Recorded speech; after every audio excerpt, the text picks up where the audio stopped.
Welcome back students. In this video, we are going to learn lesson number 7, motion, force and work. Before we start, we need to know the concept what is motion, force and work. Let's learn one by one, and students, you have to copy the important points in your notebook. Students, all these concepts you have already learned in 6th standard. Motion and types of motion, force and types of forces, work and energy, etc. Okay. Now let's see what is the motion. The continuous displacement of an object is called motion. Force. Force is applied to an object to pull it or push it in any manner. We know that no object changes its position on its own. Force is required to move an object.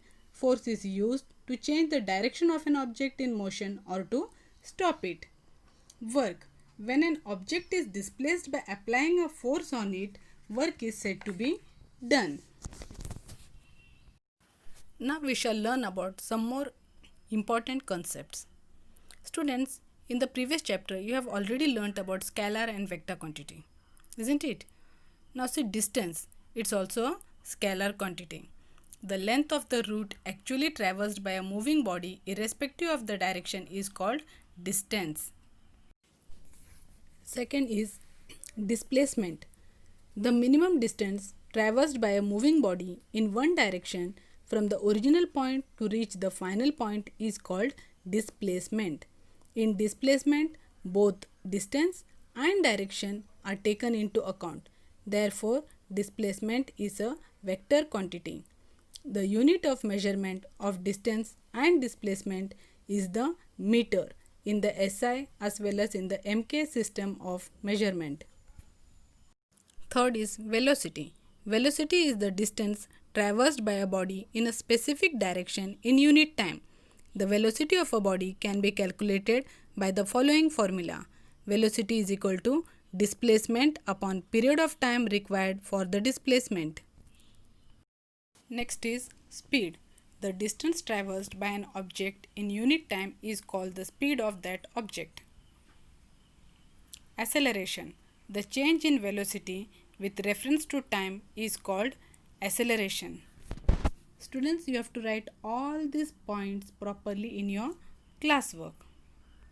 Now let's learn some important formulas from the lesson. Students, you have to learn and also write these formulas in your notebook. Let's see the first one. Velocity is equal to displacement upon total time. Speed is equal to distance traversed upon total time. Acceleration is equal to change in velocity upon time taken for change.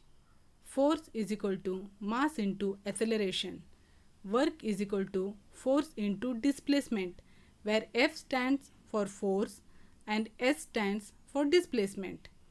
All these formulas are very important because based on this you have to solve the sums which is given in your lesson. Now students, you have to observe the figure carefully because based on this figure you have to find out the velocity and speed using the formula which we learnt now. You can also see this figure in your textbook page number 46. But before that, I'll explain to you. See, observe the figure properly. You can see the figure in that A, B, C, D is given. Lines are drawn. Some broken lines are also seen. Then meters are given and minutes. Time is also given, isn't it? Now, Ranjit's house is at place A. See in the figure you can see A.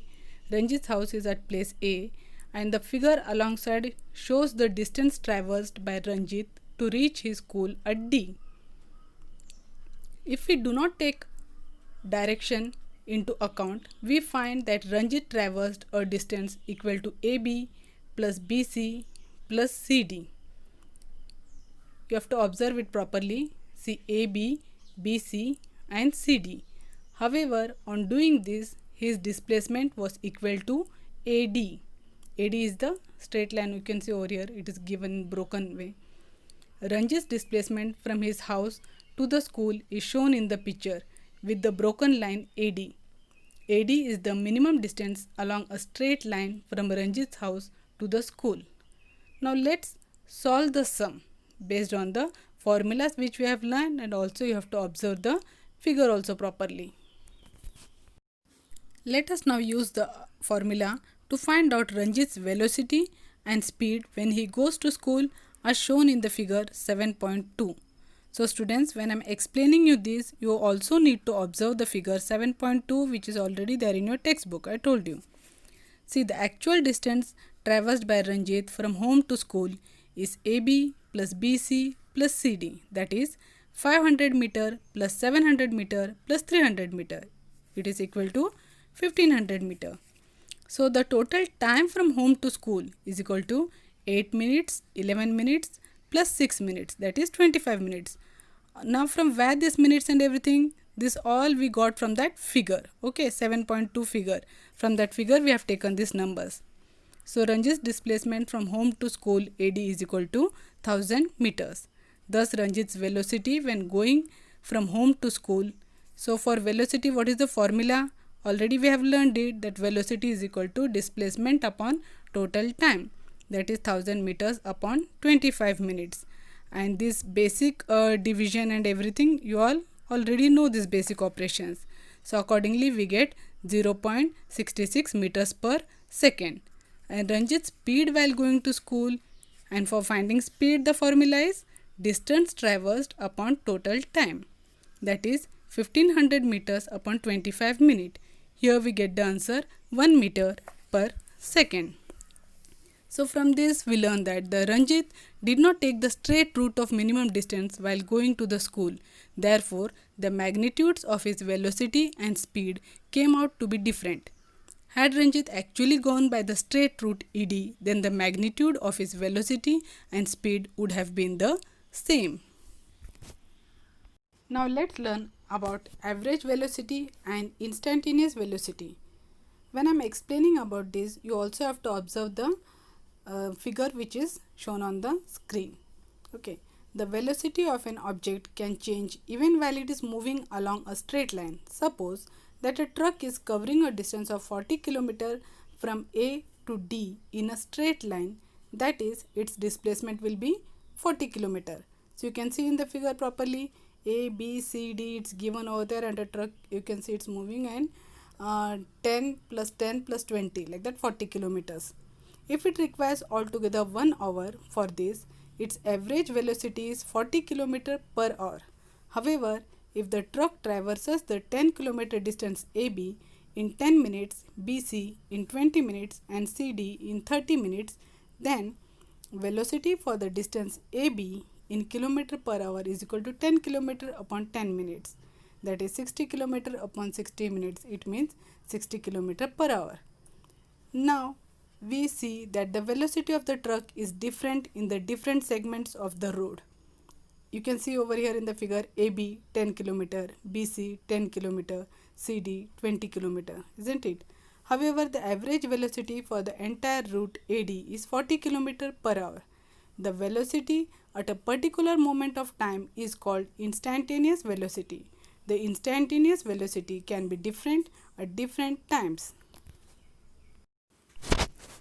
In the previous example, the truck covered the distance AB at the velocity of 60 km per hour, BC at 30 km per hour and CD at 40 km per hour. It means that the velocity for the distance CD is greater than the velocity for the distance BC. From the number of seconds required for this change in velocity to take place, the change in velocity per second can be deduced. This is called acceleration, and formula for acceleration is equal to change in velocity upon time taken for change.